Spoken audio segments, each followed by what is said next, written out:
Hello, everyone. Thank you for joining today's webinar on applying residency, mastering the interviews, and discovering where you belong. My name is Ki Jung, and I'm a medical student at Tufts and chair of the Council of Student Members for the Massachusetts ACP chapter. In this event, we have a diverse group of panelists who enthusiastically volunteer to share their knowledge, experience, and advice. So please feel free to ask your question in the Zoom chat and Q&A throughout the event.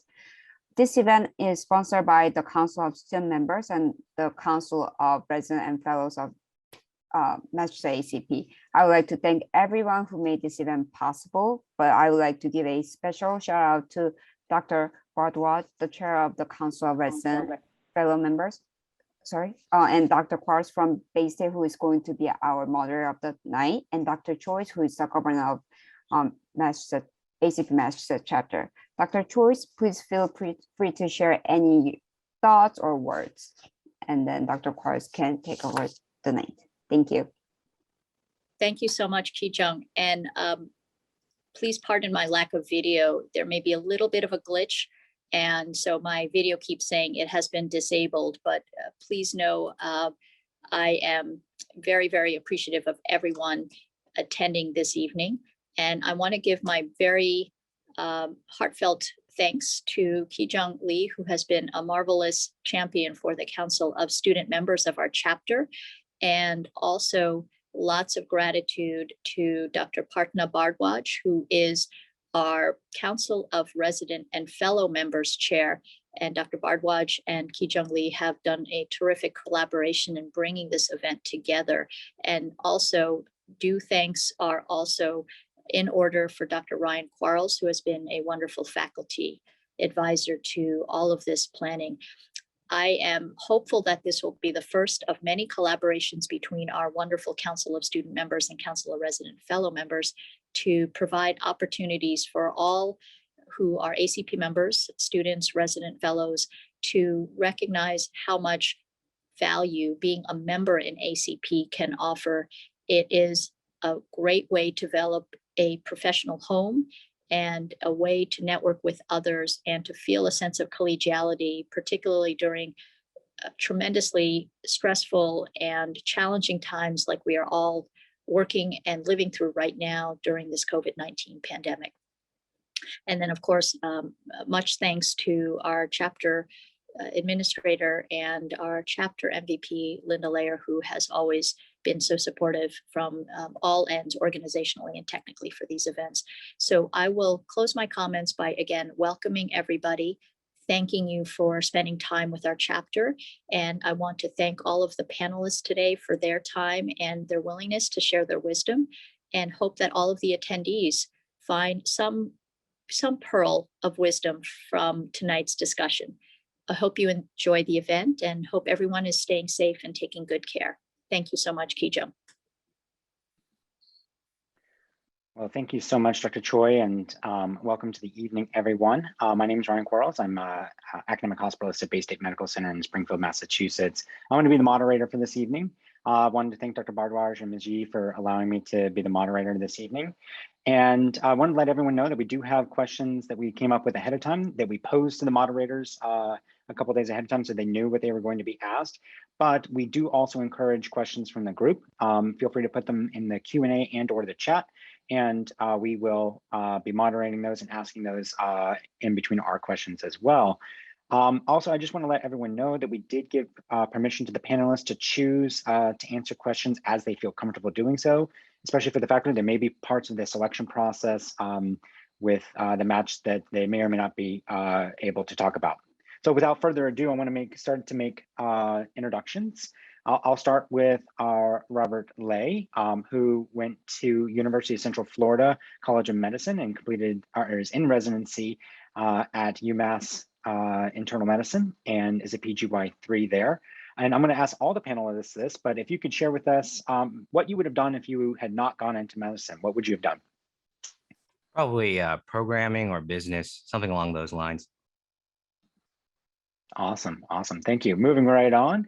Next is Dr. Jobbins. She did undergrad at Syracuse University and a master's at Case Western. She went to medical school at Ohio University, and she was an osteopathic physician, excellent DOs out there. She did residency at Cleveland Clinic South Point for 2 years, and then completed her internal medicine residency at UMMS Bay State, and she was a chief resident there. She was the chief resident before I took over.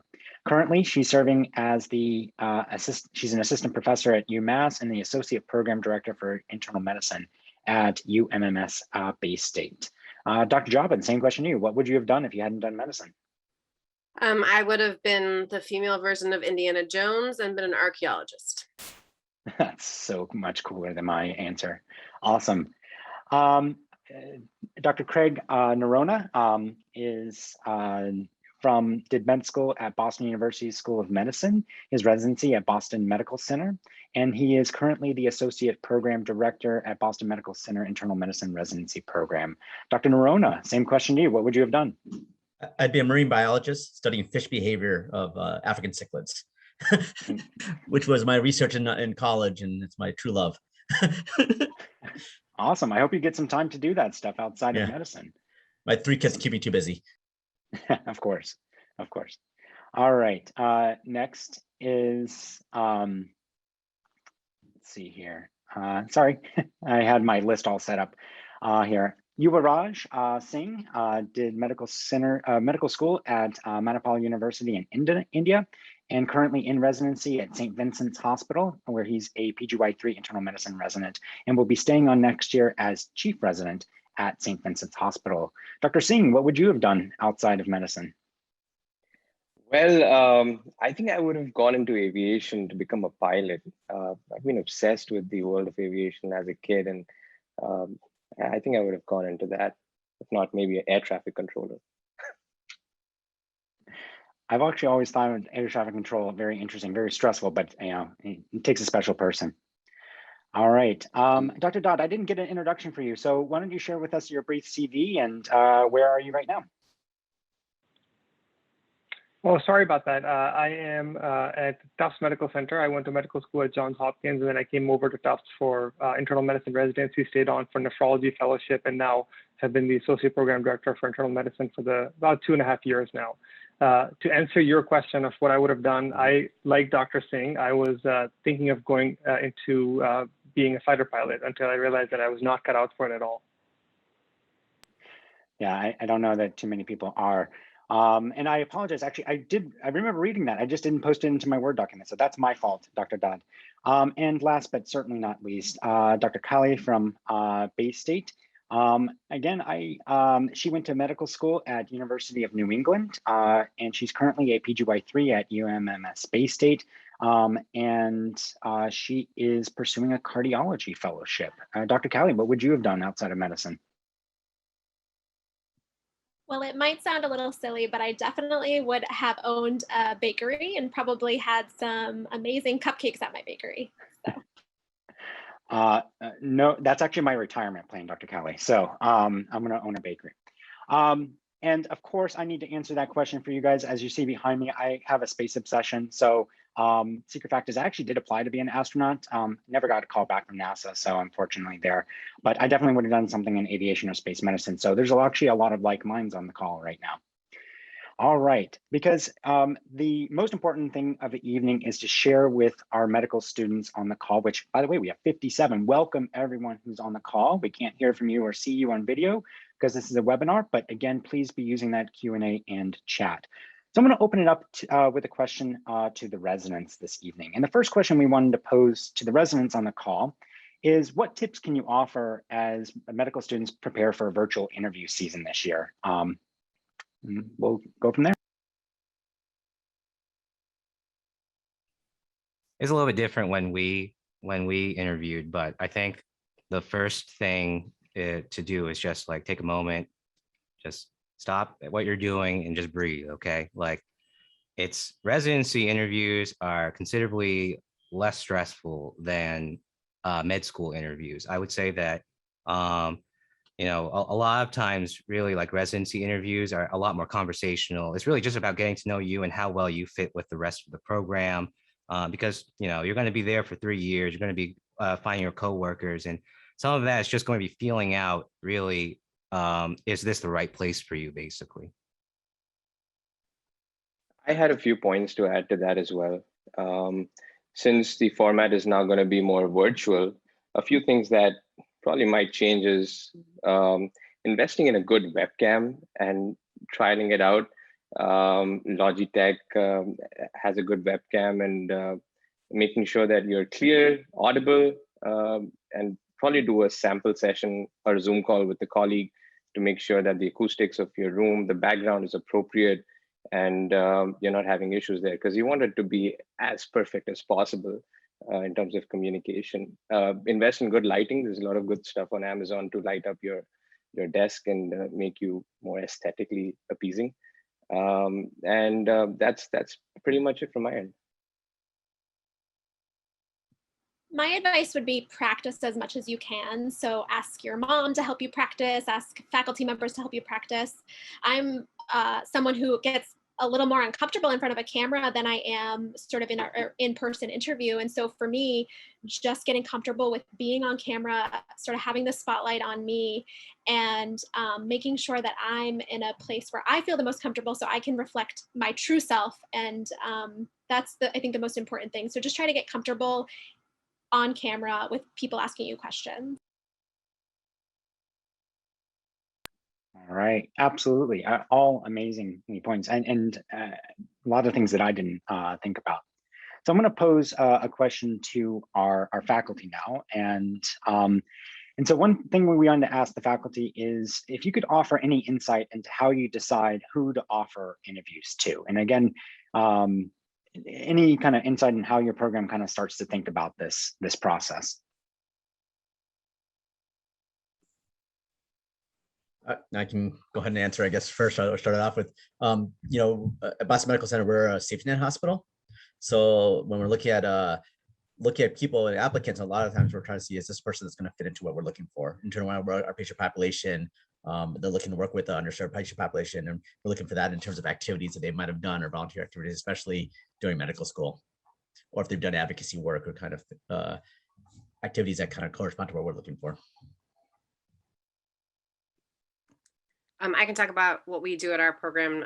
So for us, we really revamped how we look at applications in the last 3 years, and that we really try to have a holistic approach to how we view an applicant, looking at the life experiences that they've had, what goes into how you became who you are, and really take into account that you are much more than a number on a piece of paper.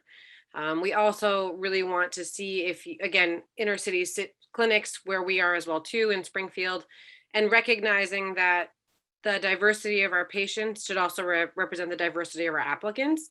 And we really want to have people have curiosity as one of their big drivers for why they want to go into our field. So for me, when I'm looking at applicants and when I'm reviewing their applications, I want to know if I want to talk to them. Like, I really want to know do I want to have a conversation with this person? And if I do, then I'm like, okay, let me read more. So that's really how I start.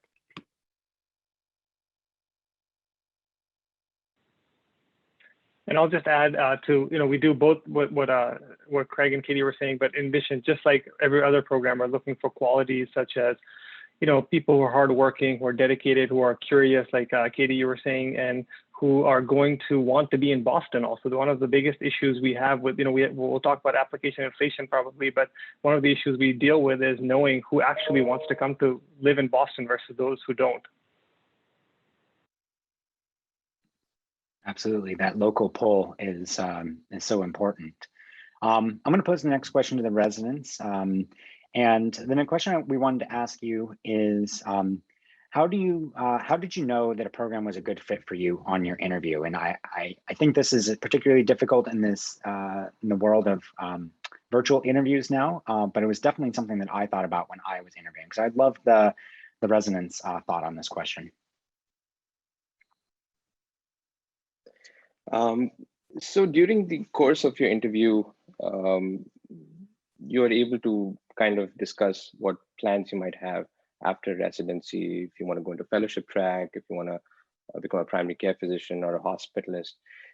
These are questions which you can pose to the person who's interviewing you, and you can ask them how the program might be able to tailor their training to your future endeavors.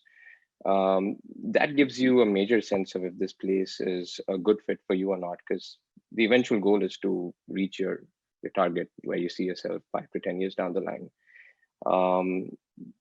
A lot of programs are now having open house sessions. They're putting themselves out on Twitter, Instagram, Facebook, and by reviewing that, you'll also get a sense of how the camaraderie is, how the support system is, how the residents feel around there, and how the teaching is. By attending all of these, you can get a good gauge if this place would be a good fit for you. Because remember, the 3 years of training is going to be stressful. As important as it is to reach your goal, you got to be mentally and physically fit to go there. And that only comes with a good support system. And you will get a flavor of that by talking to the residents and watching all of this. Yeah, I 100% agree with everything that Dr. Singh has presented. I think if I were to add a few things there, what I wanted to really pay attention to and what I really liked about UMass, for example, is, I think you really need to pay attention to what changes have been made to the program in the last, let's say, few years before then, because I think that is somewhat indicative of kind of how they respond to feedback and how involved residents are in terms of those changes that are going on. You'll get a good sense of that as well with those open house sessions or whatever different programs will do, so that you can get more, let's say, face-to-face interaction with residents. But really looking for those changes and how they mesh with what and what direction that goes and how that fits with your personal priorities is very important, I think. So I'll echo what all of my colleagues said, but I'll also add that just observe with the open houses and the sort of hangout sessions that they're doing virtually, you just observe how the residents interact with each other. Observe how they interact with the faculty members. Does it seem like they have good camaraderie, or does it seem like they don't know each other at all? That's all really important, because you get an idea of what the place is going to be like and how the team structure will be.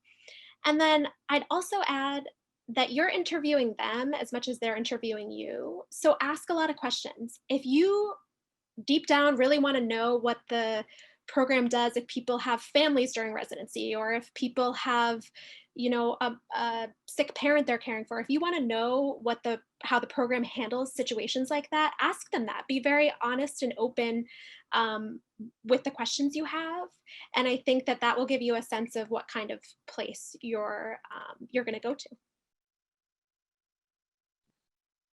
Absolutely. And, I remember when I interviewed, a lot of that was observed. And I think you have to be a little more of a sleuth now on virtual interviews, and a little bit more forward and asking those questions, because you have to not just look for the things you want, but you have to ask about them. So I'm going to throw out a question to our faculty members. This is actually coming from one of our participants.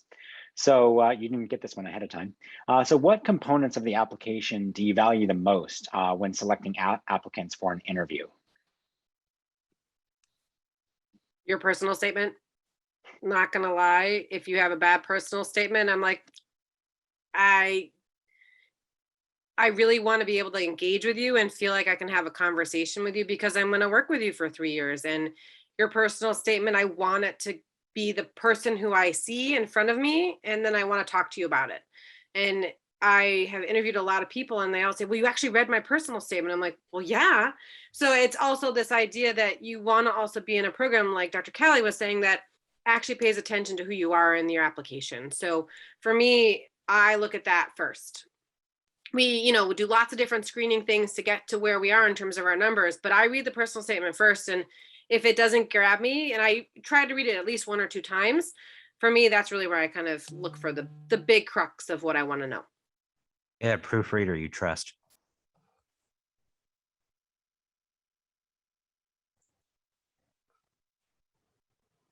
I would say, for me, I was going to say, it's a mix of everything. There's not one thing that stands out.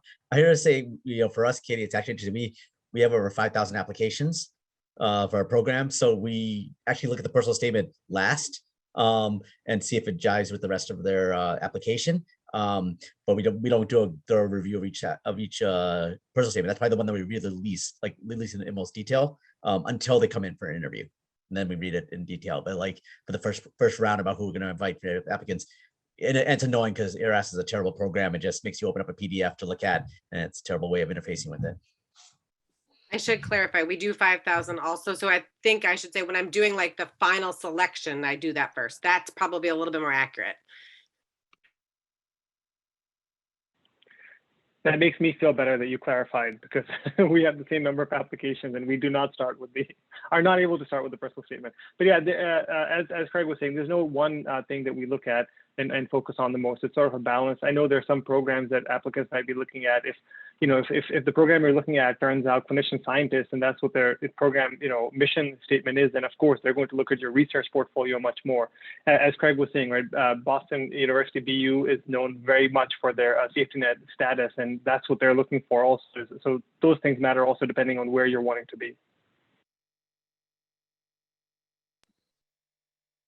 Absolutely. Oh, such great advice, everyone.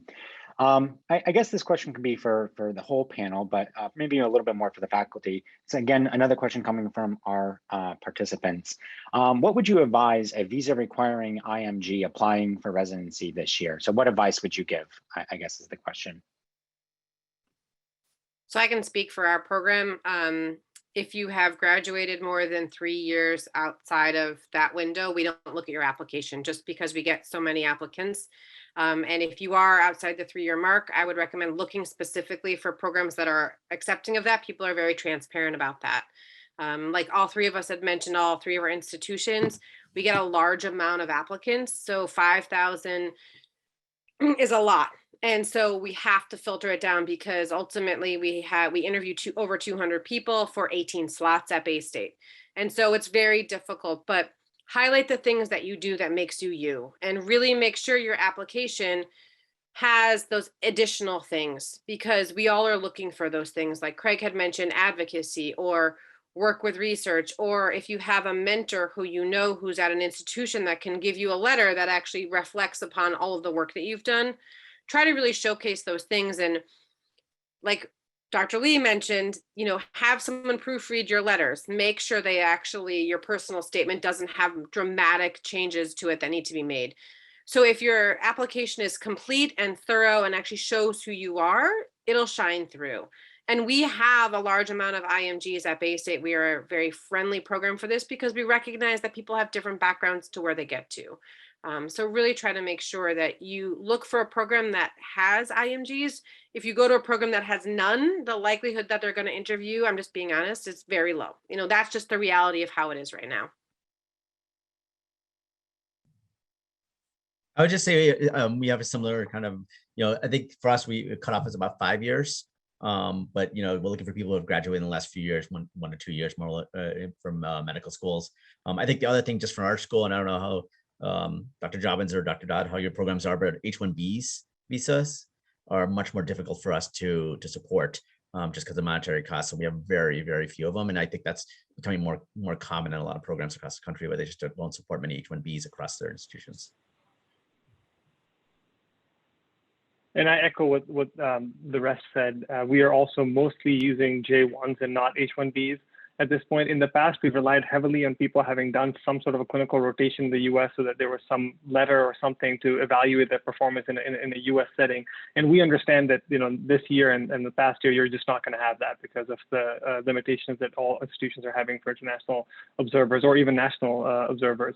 So that being said, do focus on where students from your school have gone before, because they create a track record so that that program knows the quality of trainees that are coming out. So if you can get in touch with your school leadership and find out where prior students have gone, because we get applicants from all over the world and we just have no idea what different schools are like in different parts of the world. So that would help also.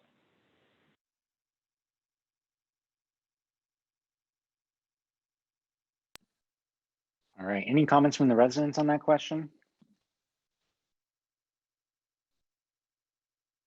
All right. I'm actually going to pose this question probably again mostly to the faculty, but it was actually a question that we had prepared, and it was actually just brought up in the Q&A as well. So I think it's a good question. So for those utilizing the supplemental application with ERAS this year, how do you predict you will use this when screening applicants? And for those who haven't heard, my understanding is ERAS is piloting this with 3 different residency programs this year, internal medicine being one of them. Not every program is participating in that pilot, but it's basically I believe it's an extra supplemental application that you provide, and it offers the program maybe a little bit more information that wasn't in the basic application. So I'll let the faculty comment on that.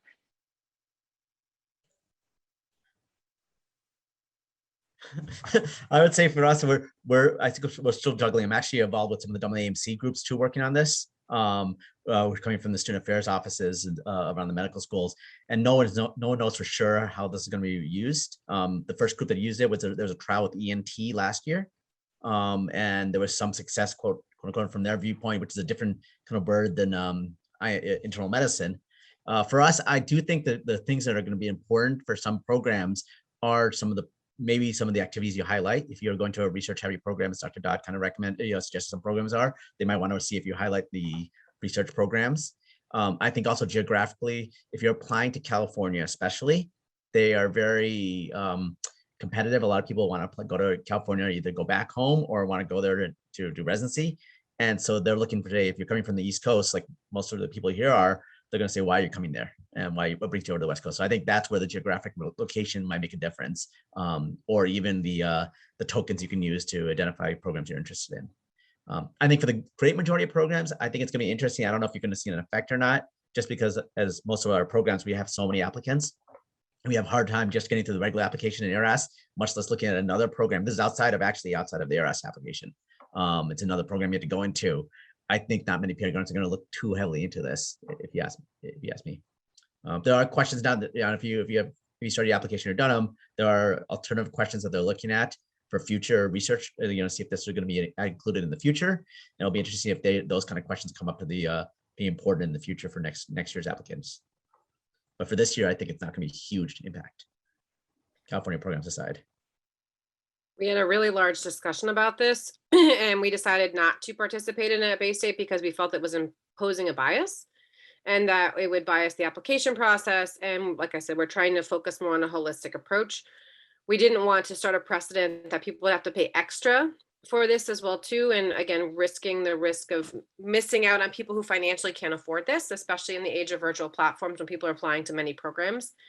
So for us, what we do is we realized that it wasn't something we wanted to participate in, even though it was offered for free this year to everyone for that exact reason. And that we don't think there's enough data to show this makes a benefit to, increasing the robustness of your application. And when we select people to come to our program, we then send you a survey to answer additional information, because if you've gotten through the process, we then want to know a little bit more, and that comes for free. So for us, we don't want to create any barriers for people getting into our door.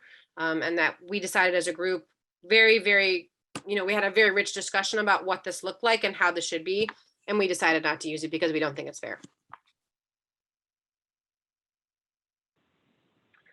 We are using it. We're not really sure exactly how we're going to use it, but we're participating in it, and we'll see what sort of data we get and how that impacts us. But I wasn't sure. I wasn't aware whether or not this was going to be something that students will be charged extra for in the future or not. I know the signaling app that was used for the ENT match last year did have a cost associated with it, and this year there's no cost. So that's you raise a very good point that we don't want to burden students with extra costs in the future.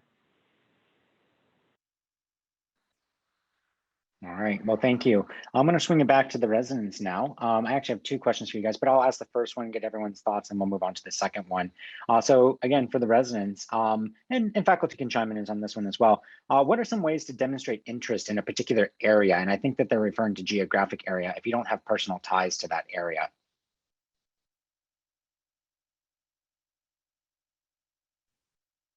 I'll give my example. I don't know if it's the best.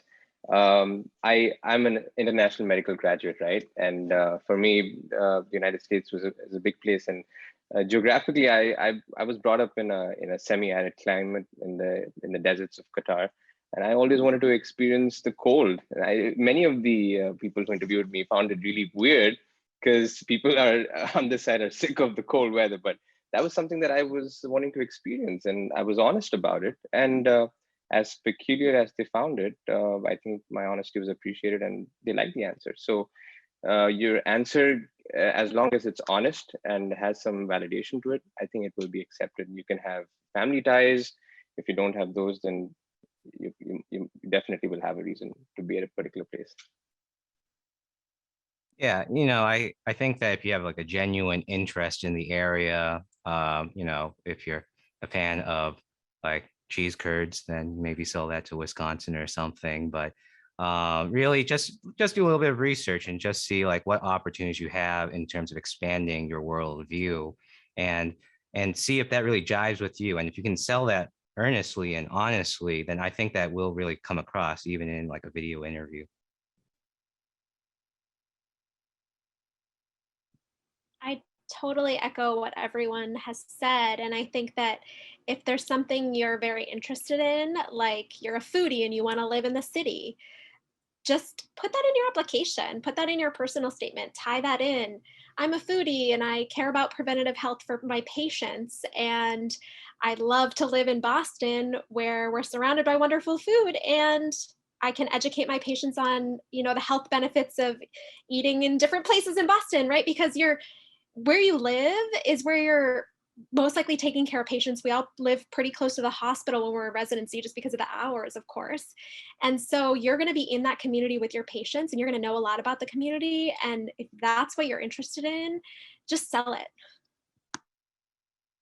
I feel like a lot of programs will also make mention of that on the interview days as to like what's there to do around the area as well. And pay attention to that, see if that really fits with your lifestyle. Here in Worcester, there's a lot of places to hike and stuff, for example, and that's definitely something we bring up quite often. So just food for thought. I once had someone ask me a question about something they discovered on the internet about the area in Western Mass that I didn't know. And I'm like, where did you find this out? So I think if you actively, like the residents mentioned, do your research, it makes me realize that you actually want to know more about where we practice and where we live. So that I think sparks more of an interest in me, especially because then I remember you. That's the other thing. Do something that makes you memorable. Don't be crazy, but do something where it makes you memorable. I dare say if it's a geographic question and thinking about applying different places, I feel like our Boston-based students and UMass students we get free reign of basically all the way out to basically Chicago and even to University of Washington, and even to the South in Texas. People match pretty well into those areas. I think we get pretty free reign of most of the country except for California. I would say don't worry too much about having to do your geographic relegation, unless if you really need to be in a certain location like a city because of a significant other or something or family. You can craft in your personal statement. You can identify in your personal statement that you need to be there. Just be careful not to share it with the wrong program, which has happened. I've seen it. It looks like a lot of people have done it. I've seen it, and it's just like then you look like, okay, why you got the wrong program in the wrong city.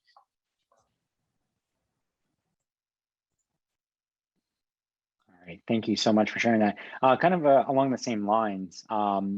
How, in going back to the virtual interview kind of questions, how would you make an effective impression virtually as good as in person? So how do you make that impression in person? And maybe we'll start with faculty this time, then open it up to the residents, because the faculty have actually interviewed virtually last year.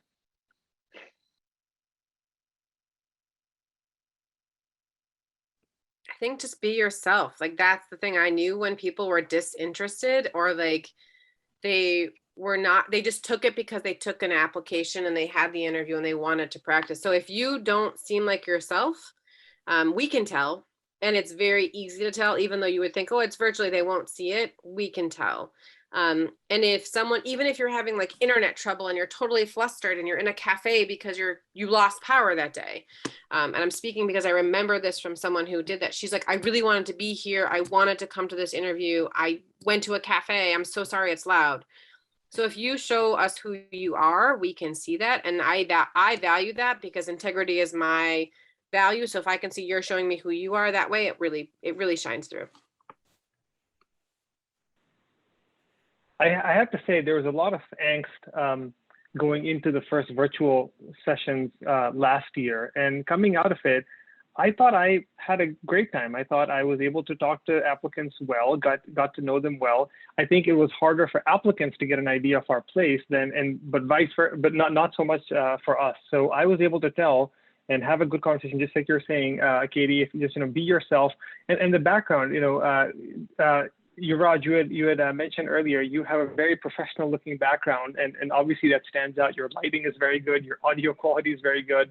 So I think that's great. But I also get interested when people have interesting backgrounds. So if you happen to really be into space and your background has objects that are space related, that can spark a conversation also. So don't be worried if you don't have a blank background. I cannot agree enough with Dr. Dodd, because I agree with that. Like having any background, I don't want to see Osler's medicine or something like that, or Harrison's, that puts me off almost. But whatever interests you. I am totally, if your cat or dog is walking around you during the interview, I'm totally fine with that. That's who you are, and that's what we want to see.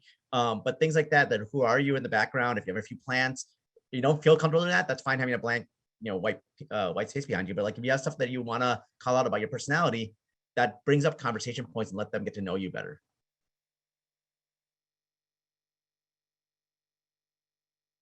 I think, I don't know if things really changed in terms of virtual interviews, but for the ones that have gone in person, most of the time the interviewers are leading the conversation. So they kind of know who you are a little bit, and they kind of want to pick apart and kind of see a little bit more about who you are. So I think that they do a lot of leading the conversation. It really is kind of just engaging with that and kind of being interactive in the interview. Basically, if you show a interest in the conversation, if you're able to really just chat about things, and oftentimes really it will be a lot of what in most other circumstances would be nonsense, like football or video games, or what other hobbies have you, a little bit of what your academic and medical interests are. But really, so long as you just chat a little bit and show a little bit of yourself, I think you'll be more than fine. I have a few, actually two quick thoughts. One is, now that you're going to be looking into a webcam while talking, my tip would be that I think it's natural that we would try to look at the desktop screen and look at the person, but instead try to focus at the camera lens of the webcam, because what that would kind of, it would give you the feel that you're actually looking at the person, whoever is talking to you, and make you look a lot more into the conversation. The second tip that I'd give is keep a baseline smile. Try to relax a little before the interview starts, and don't look stressed out, because you only have your face and the upper half of your body to communicate your body language with. So with whatever you have, look comfortable, look happy, be happy to be there. And if you try that, don't fake it, try it, and it will show up to whoever's talking to you. It'll go through. So it's okay to skip leg day, but don't skip out on your arms. I would just also add, when there's an intro session or any sort of program director session, jot down things that you hear that you're interested in or you want to ask more about, and ask questions. Show a genuine interest. When the program inevitably asks you, do you have any questions? You don't want to just stare at them and say, no, I'm all set. You want to have, something to say, and you want to make sure that you are being inquisitive about their program, because that shows interest. And then I cannot echo enough what Dr. Javin said about be yourself. I just interviewed virtually a few weeks ago. My dog was barking, and guess what I said to them? I love dogs. And it went over great. And we started chatting about dogs, and 10 minutes later, I couldn't believe that we had talked about our dogs, our border collies and labs for that time. I think the big thing is just be yourself and put yourself out there. And actually, there was another question about what is a good and professional background from the Zoom setting, and we kind of commented on that. Is something about yourself in the background. I really like that. I mean, this is what I have in my home for my Zoom background now. My bedroom is my Zoom room. You might actually hear my kids in the background, depending on how good the microphone is. But obviously, it's I would say whatever you're comfortable with the background, blurred, plain, virtual, whatever says that you're comfortable with, how you're comfortable presenting yourself. And if don't put something behind you, you're not comfortable sharing, because we can see it. So yeah, leave that. Clean up your bedroom and get a pet. Absolutely. Okay. I'm going to move on to, there's actually a couple questions about publications here.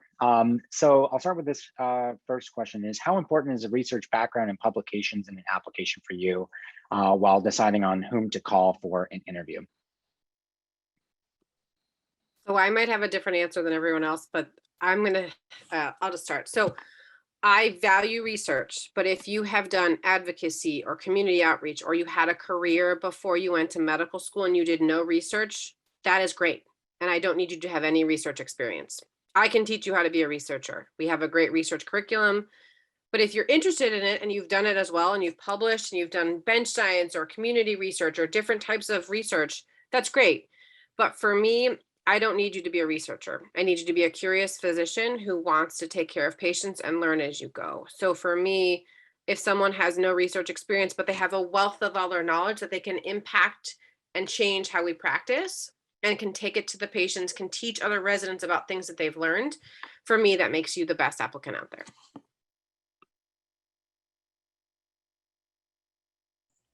I think for us, it kind of echoes. We have a lot of our applicants have no research, and we value them very highly because of their work. As kind of mentioned before, we're safety net hospital, really value it.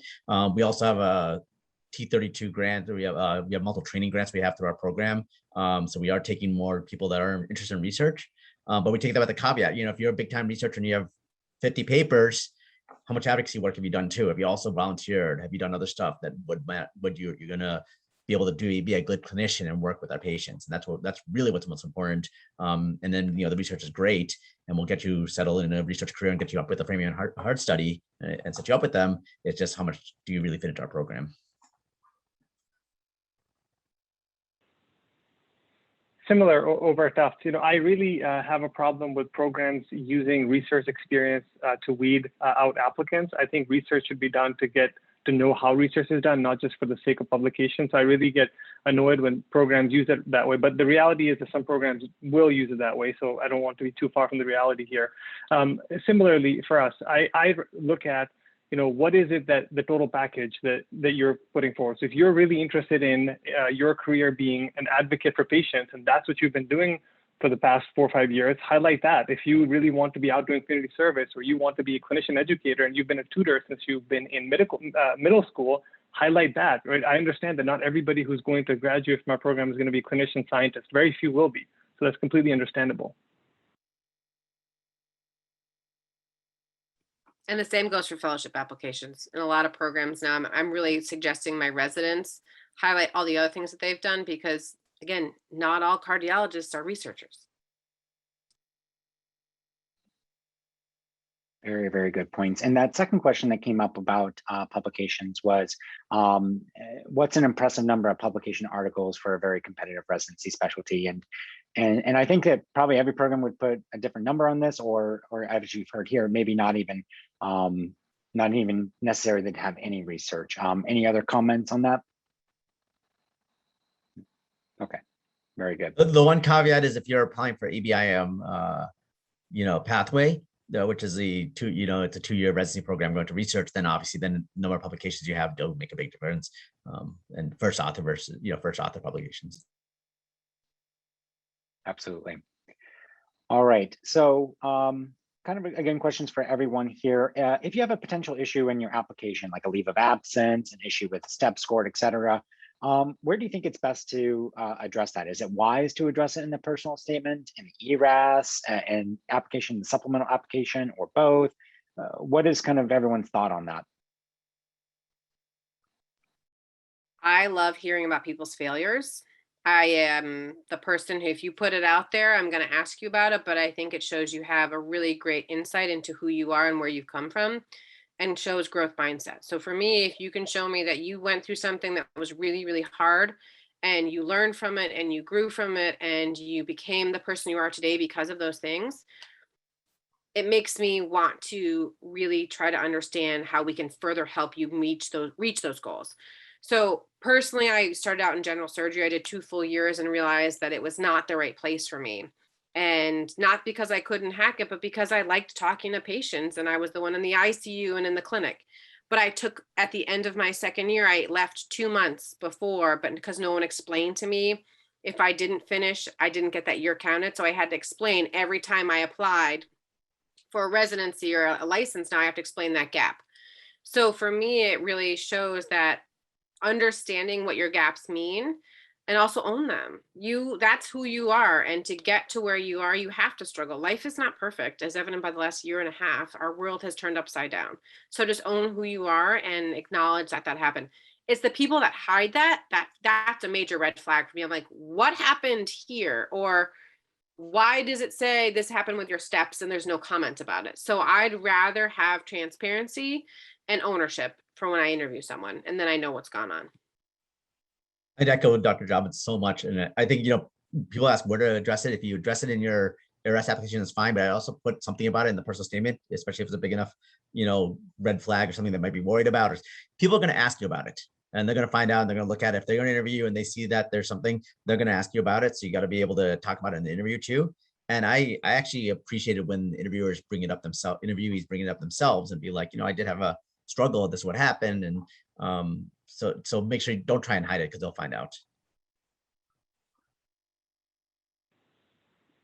And please do think a little bit about, as you heard from the other panelists, what you learned from it, because I think that's the most important part that people will ask you about.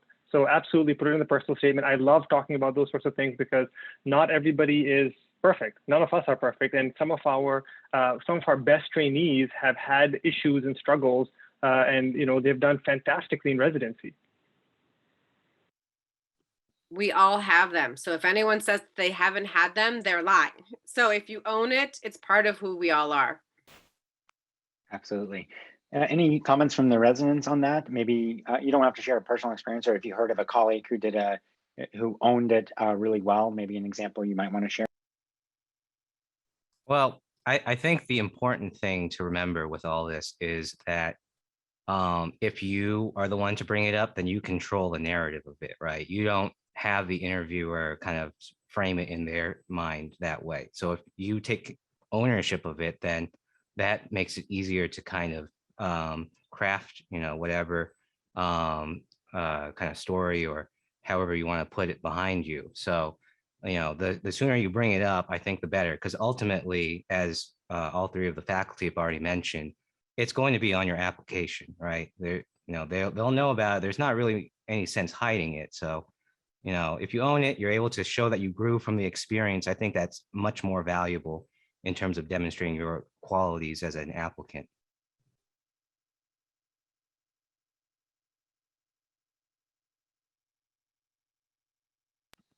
All right. And then just a little clerical questions that people are asking. So one question is, do you offer a second look to applicants? And I know in this day of COVID restrictions, I don't know if we know exactly what that's going to look like, but any comments from anyone on the panel?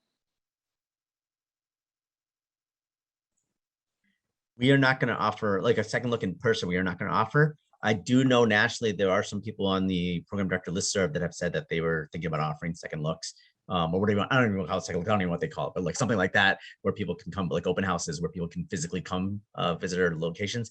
I'm surprised about that. I don't know if that's going to, if they're going to continue to do that with the pandemic continuing like it is. We are not either at Bay State, and Western Mass is being hit much harder, unfortunately, than Boston right now. So our hospital is closed to visitors without very few exceptions.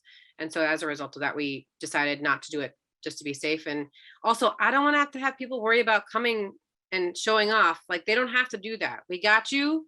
You want to talk to us? We're happy to answer more questions, but you don't have to do that as a way to figure out a way to get a step up.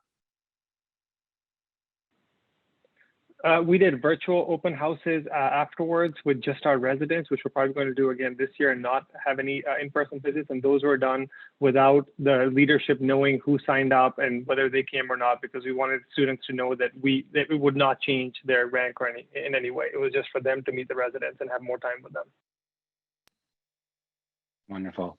It's a real shame people, we can't do second looks. I remember the two programs I was most interested in, I actually did in-person second looks and got to round with the teams, and it was great for me, but it's not going to be this year. And I apologize, I may have misread the question or misunderstood the question. So it was actually it was a follow-up to the issue with issues in the application. And so I guess what they're referring to is a second look at the application itself, if you have one of those red flags, i.e. after a letter of intent. And the follow-up question to that is, do you recommend letters of intent?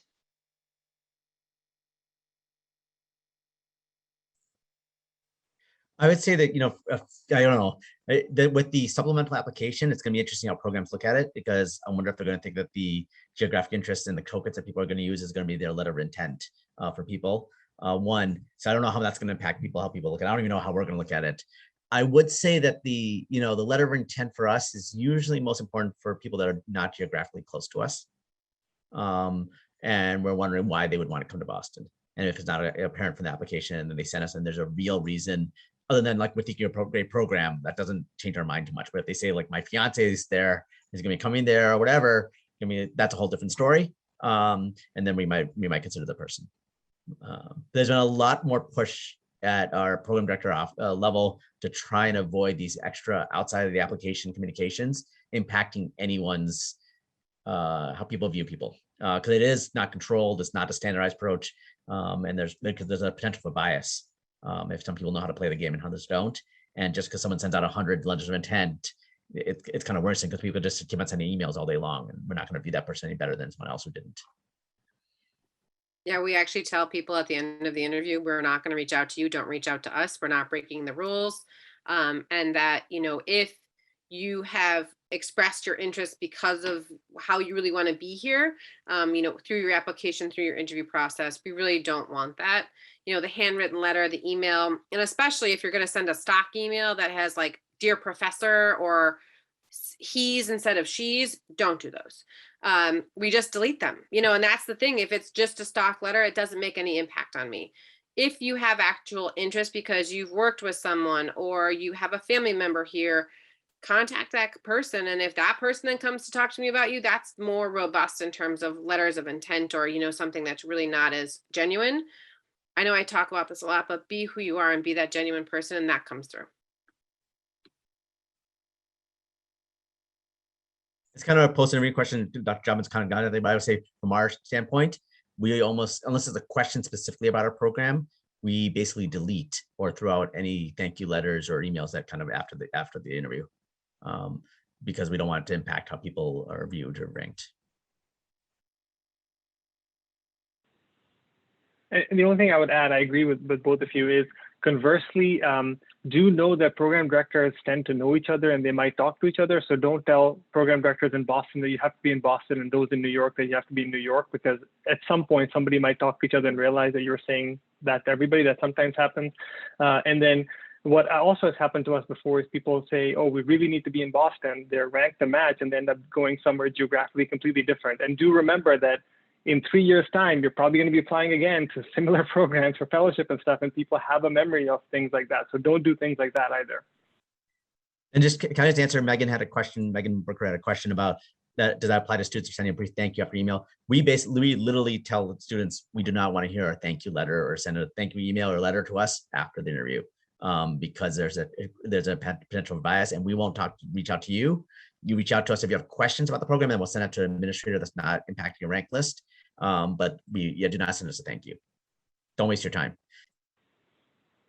I want to do a quick buyer beware for like the inverse of that question as well. So like if you get communication from a program and it says, wow, we really enjoyed you, we're gonna rank you high, don't believe it. Okay. Words are cheap.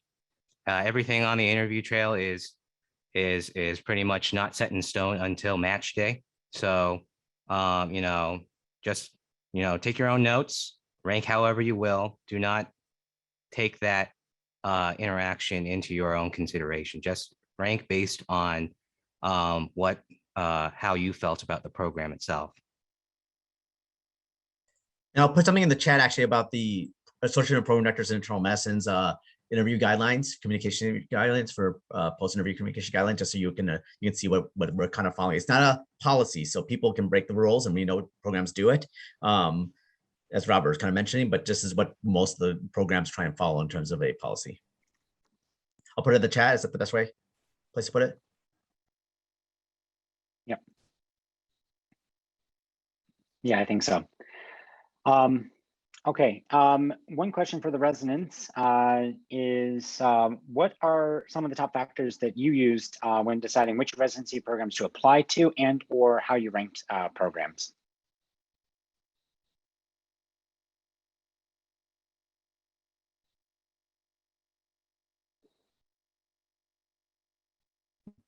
So I can speak a little bit to that. For me, geography was really important. I wanted to be where my family was. And so that really was very important when I decided where to apply to. In addition to that, I really looked hard at the programs to figure out, do they offer fellowships? Do the residents get into fellowship? Kind of keeping my options open. I wanted to make sure I was going to be somewhere that could support whatever future endeavor, I decided to pursue. And then, of course, the sort of the whole feel to the interview. So for me, I wanted to be with people who were like-minded. So, and we have a very diverse residency at Bay State, but I wanted to be with people who valued family and valued wellness and work-life balance, and people who like to get outside, and also people who really liked to be together even when they weren't at work. And I could see that when I interviewed, and I could see the places where the interns didn't even know the senior residents, or people were sort of not familiar with each other. And that really was something I could observe. So I would say for you all, just look for a place where you hear people valuing what you value.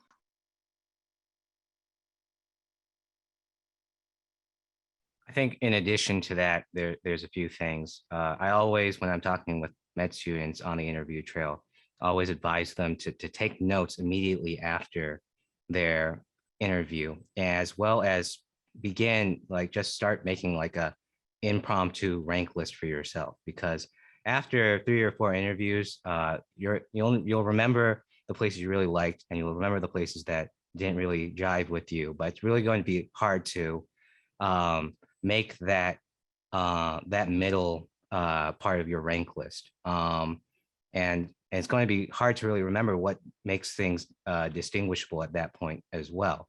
I think people are inevitably going to have kind of differences in terms of their priorities, geography, like different opportunities for fellowship. But I agree with what everything Alyssa said. Like, if you want fellowships, look at their match list for fellowships.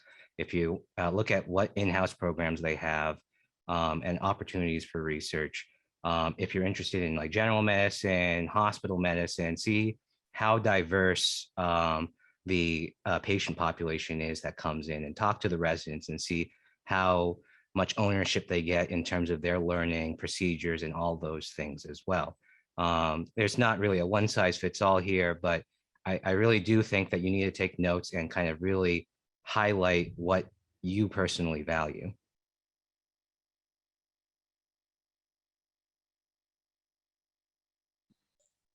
Can I just comment on that too? I would just say, Yeah.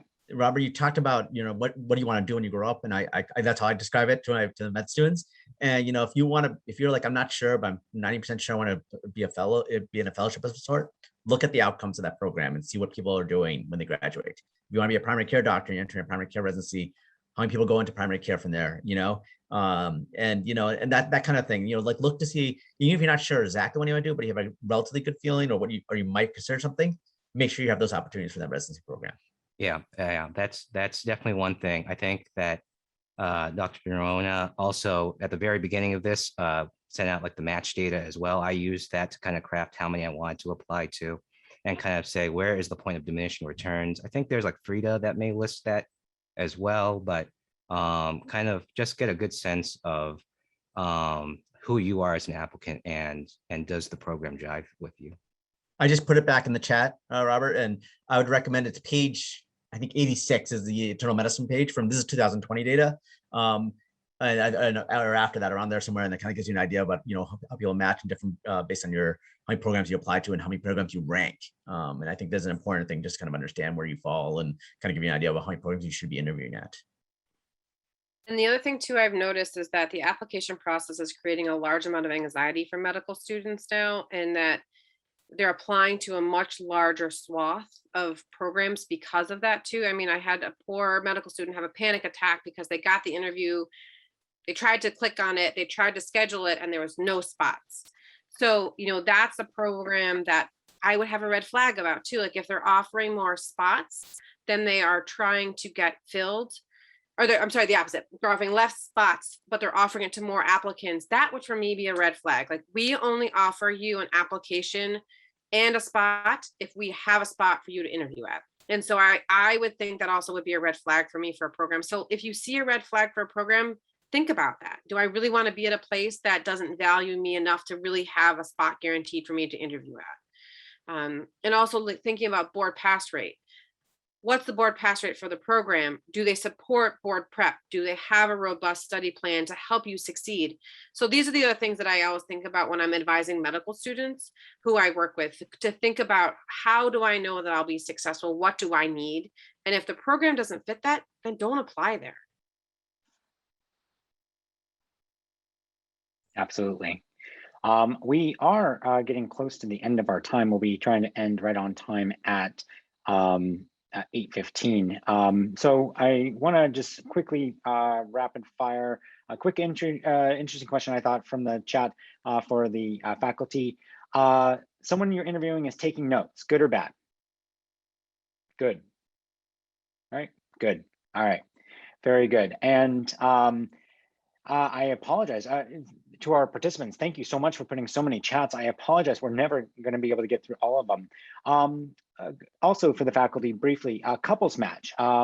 Any comments or thoughts about that and how you guys deal with it?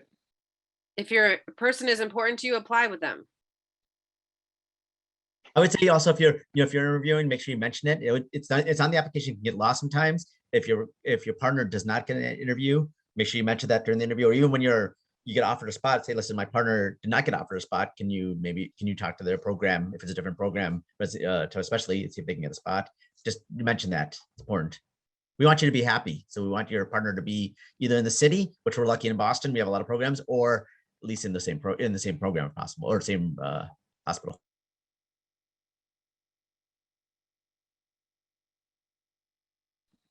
All right, and I'm trying to pick one last question from the audience before we go. Mentioning fellowship during an interview, good, bad, or I think their concern is that you'll be a stepping stone to the fellowship. If you mention it, I can have my fellows come talk to you. So that's one of the other things we're trying to do, is if you have expressed interest in a certain fellowship on the virtual platform, if we know ahead of time, I can get one of my fellows from that program to talk to you about what that looks like as well too. 75% of our residents match in fellowship at some point. So we are a stepping stone for most of our residents. So please go ahead and mention it. We want to, if you're really interested, we want to know, and you don't know what kind of fellowship you want to do, but you're pretty sure you want to do a fellowship, that's fine with us. We want to support you. All right, and the last question before I go to our closing question to the group, and I think this is one that's on everyone's mind, so I'm opening it to everyone's group. How do you avoid the filters? How do you not get caught in the filters? And that's a loaded question, I know.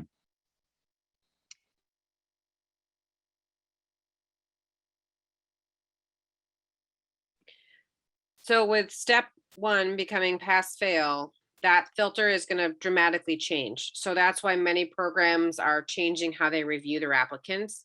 So my hope is that many programs will start to take a more holistic approach, so the filters won't be an issue. I mean, we do have to filter some things.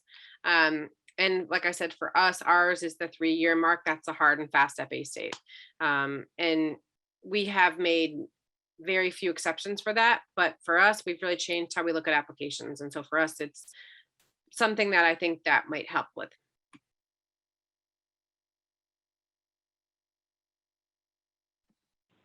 And I'll just say, if you can't get around a filter at a certain program, that program probably isn't the right place for you. I agree. That's Yeah. And I think a few things, I think there's some questions about like years out of med school. I think unfortunately that's just there's nothing you can do to avoid it, unless you have some really extenuating circumstance where you happen to work at that hospital in a clinical setting, maybe they might, overcome that. But in most cases, I think for most hospitals, they are looking at how many years, how far away are you from clinical medicine and being able to practice? Because they want you, I think almost every hospital I know wants you to be a good doctor. And, and more years away kind of makes it harder to prove that to them. All right, I'm going to give us our closing question to the group and then give Dr. Choi a few minutes. So brief responses for everyone. You guys got this one ahead of time. So what's the best one piece of interview advice you've ever received? Always check your teeth for spinach before you turn your camera on.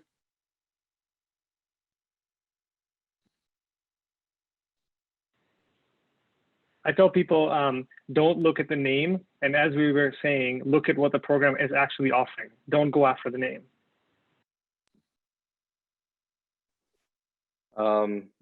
Before your interview begins, spend five minutes, close your eyes, go through the entire journey you've made to be there, and take the goods and the bads, and then come out with a very positive vibe. I think that was the best interview advice.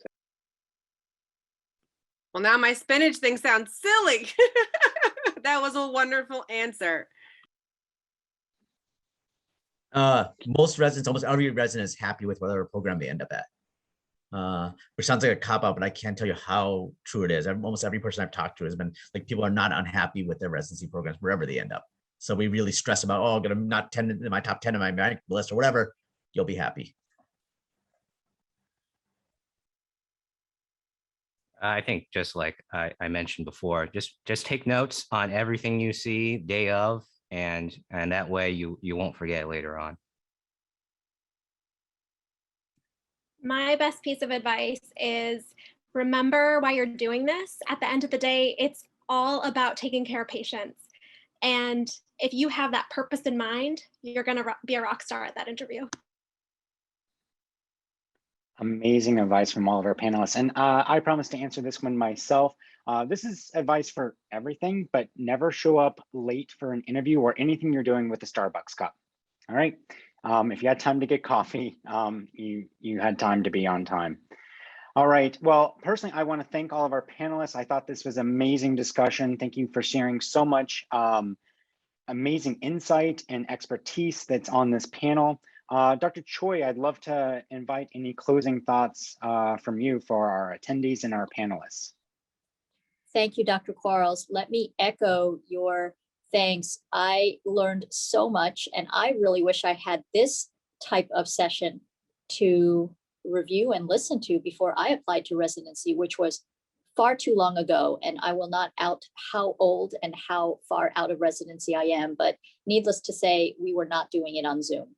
So I want to make a special thank you to you, Dr. Quarles. You were such a great moderator. We will likely need to tap your skills again for future events. You are a natural at this. I also want to thank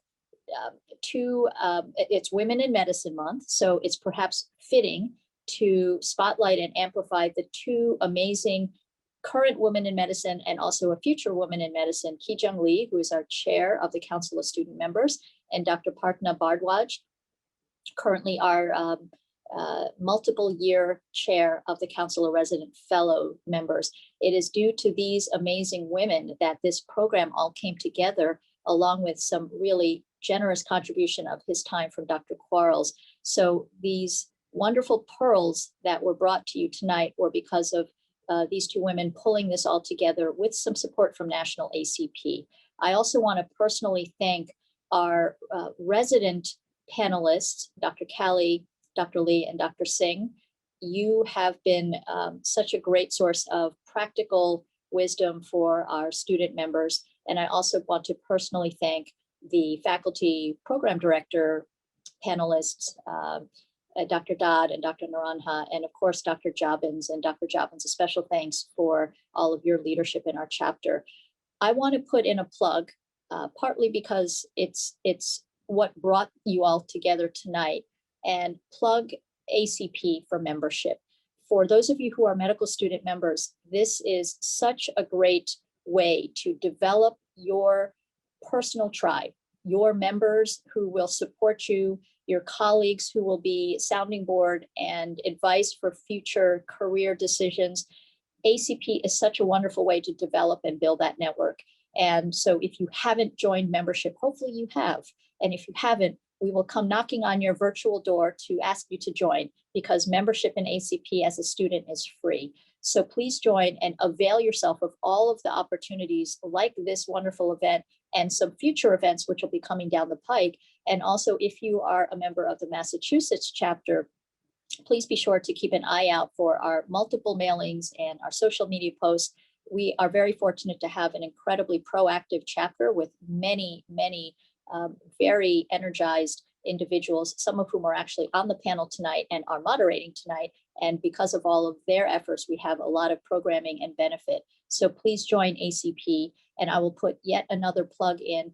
We have our annual chapter meeting for the Massachusetts ACP chapter, and that's going to be all virtual. We very much wish we could be in person, but we also needed to do the safe and inclusive thing for our chapter, which was to have it virtually. That will be Saturday, October 16th. If any of you did not receive an email blast, please reach out to Linda Layer or to me. We can put our chapter email in the Zoom chat. We are recognizing that some hospital system emails automatically spam and delete out our email blasts. So we wouldn't want you to miss an opportunity to join. It's going to be a lot of great content, some different programming that is not usually seen in your grand rounds.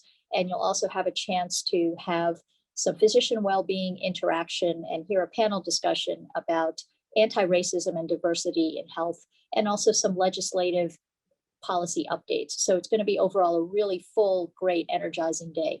And then lastly, I can never leave closing comments without acknowledging our essential chapter MVP, Linda Layer, who is the force behind everything and makes everything run smoothly.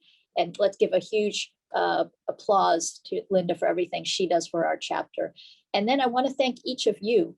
We, from my personal opinion, we far exceeded the attendance that I was expecting, and that's a good thing. And that means that this was of value. So know that this will not be the end. We will just be starting off with additional programming. So please join us, please join ACP, and look forward to future events. And thank you for everything all of you are doing, whether you are on your clerkships, whether you are currently in medical school before any clinical rotations.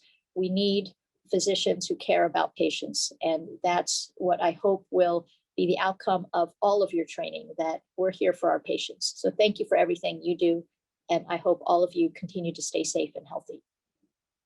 Thanks so much for everybody's attention tonight. Oh, thank you. And thank you again to our panelists. With that, we'll close. And it was a pleasure having everyone. And again, thank you to everyone who helped organize this event. Have a great night, everyone.